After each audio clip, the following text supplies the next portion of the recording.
വാർദ്ധക്യത്തിൽ അബ്രഹാമിനും സാറായ്ക്കും ദൈവം കനിഞ്ഞു നൽകിയ മകൻ ഇസഹാക്ക്. 100 വയസ്സു കഴിഞ്ഞ അബ്രാഹത്തിനും 90 കഴിഞ്ഞ സാറായ്ക്കും പിറന്ന മകൻ ഇസഹാക്ക്. അവരുടെ ജീവിതത്തിന്റെ സന്തോഷത്തിലേക്ക് അബ്രാഹത്തിന്റെ വിശ്വാസത്തെ പരീക്ഷിച്ചുകൊണ്ട് ദൈവം ഇറങ്ങി വന്നു.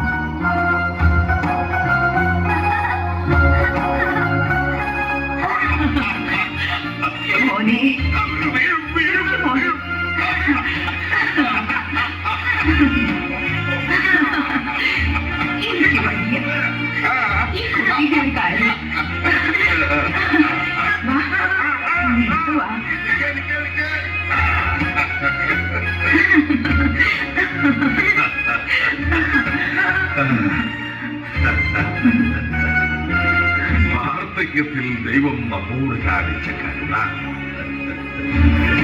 അബ്രഹാമിന്റെ സന്തതികളെ ആകാശത്തിലെ നക്ഷത്രങ്ങൾ പോലെയും ഭൂമിയിലെ മണൽത്തരികൾ പോലെയും വർദ്ധിപ്പിക്കുമെന്ന് ദൈവം ഉടമ്പടി ചെയ്തിരിക്കുന്നു.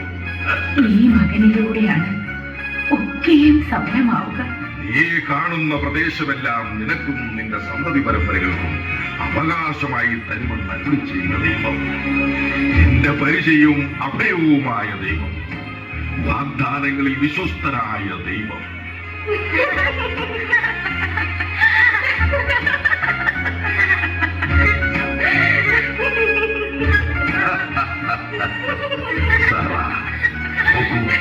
ദാസിമാരോടൊപ്പം ഇസഹാക്ക്.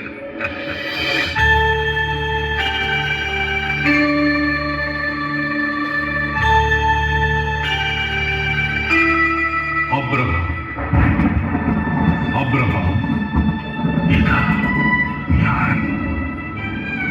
അബ്രഹാം, ദൈവമേ, കൽപ്പിച്ചാലും നീ സ്നേഹിക്കുന്ന നിന്റെ മകൻ ഇസഹാക്കിനെയും കൂട്ടിക്കൊണ്ട് മോറിയ ദേശത്തേക്ക് പോകണം.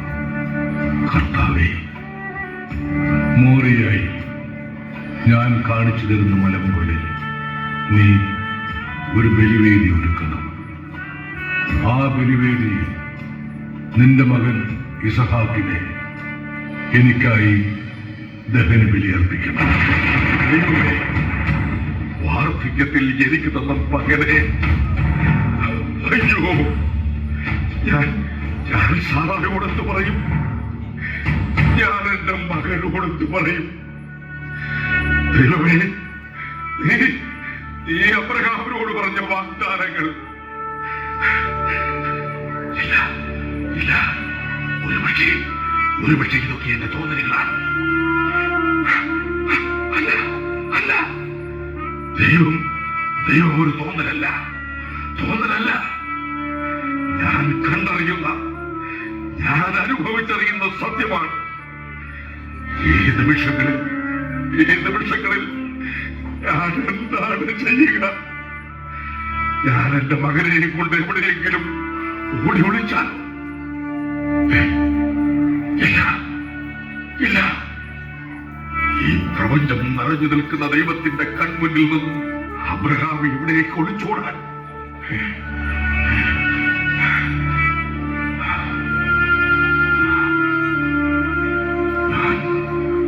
ഞാൻ എന്റെ ദൈവത്തെ അനുസരിക്കുന്നു.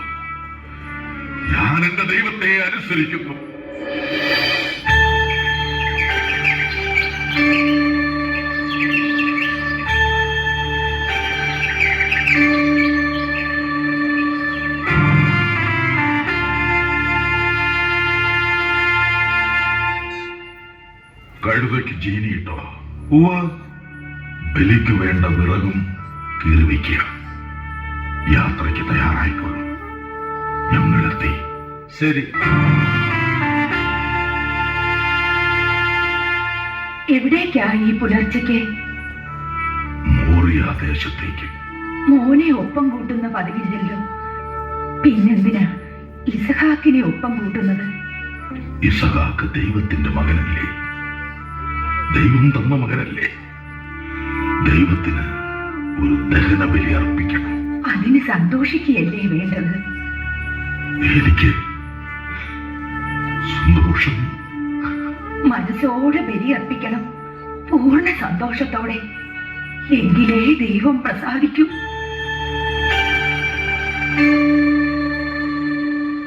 അപ്പ പോകാം. പോകാം. അമ്മയ്ക്കൊരു മുത്തം കൊടുത്തേക്ക്. അമ്മേ, പോയി വരട്ടെ. ദേ, അപ്പന്റെ കൈ പിടിച്ചോണം.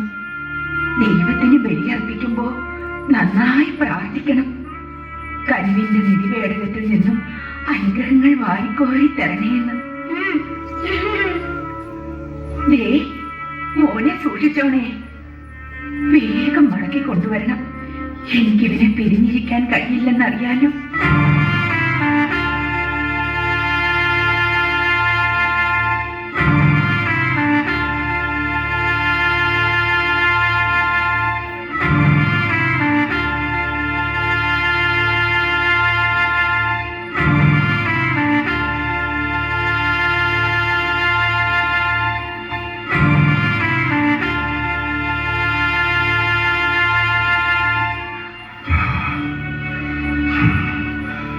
നിങ്ങൾ ഇവിടെ വിശ്രമിക്കുക.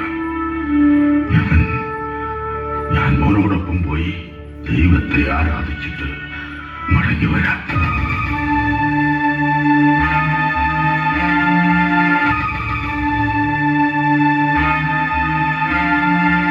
നടക്കുക.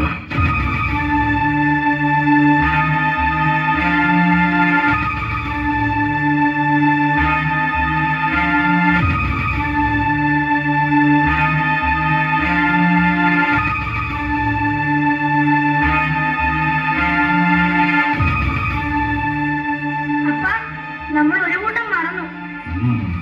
തീയും വെള്ളം കരുതിയപ്പോ ദഹനമണിക്കുള്ള കുഞ്ഞാടിനെ കരുതിയില്ല. ബലിക്കുള്ള കുഞ്ഞാടിനെ ദൈവം തരും. 100-ാം വയസ്സിൽ എനിക്കൊരു മകൻ ജനിക്കും. സാറാ ഒരു പുത്രനെ പ്രസവിക്കും എന്ന് ദൈവദൂതന്മാർ പറഞ്ഞപ്പോൾ സാറ ചിരിച്ചു. എനിക്ക് വിശ്വസിക്കാൻ കഴിഞ്ഞില്ല. ദൈവം വാക്കുപാലിച്ചു. അദ്ദേഹത്തിന് അസാധ്യമായിട്ട് ഈ ലോകത്ത് എന്താണുള്ളത്?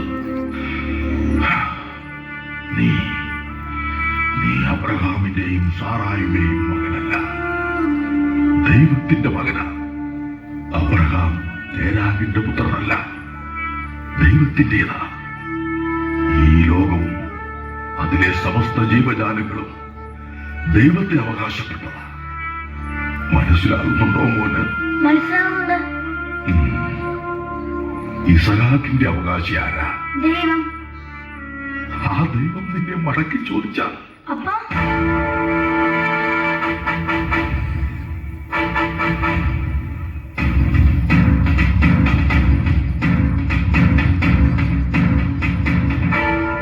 ദഹനബലിയായി മകനെ വേണം എന്ന് ദൈവം പറഞ്ഞാൽ മനസ്സോടെ കുറിക്കട്ടെ ഞാൻ. അപ്പ,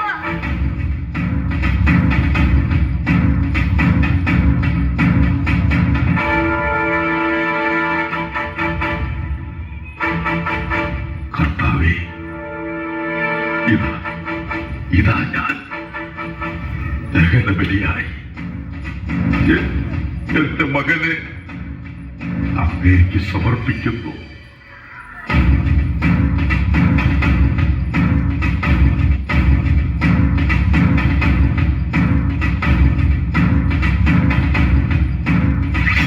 അബ്രഹാം, ഇതാ ഞാൻ. കുട്ടിയുടെ മേൽ കൈവയ്ക്കരുത്. നിന്റെ ഏകപുത്രനെ പോലും എനിക്ക് തരാൻ തക്ക വിധം നീ എന്നെ ഭയപ്പെടുന്നു എന്നെനിക്ക് ഉറപ്പായി. അതിനാൽ ഞാൻ നിന്നെ സമർത്ഥമായി അനുഗ്രഹിക്കും. നീ മകനേക്കാൾ മറ്റെന്തിനേയും കാൾ എന്നെ സ്നേഹിക്കുന്നു. നിന്റെ വിശ്വാസം നിന്നെ രക്ഷിച്ചിരിക്കുന്നു. ലോകാവസാനം വരെ നീ സ്മരിക്കപ്പെടും. ശത്രുവിന്റെ നഗര കവാടങ്ങൾ നിന്റെ സന്തതികൾ പിടിച്ചടക്കും.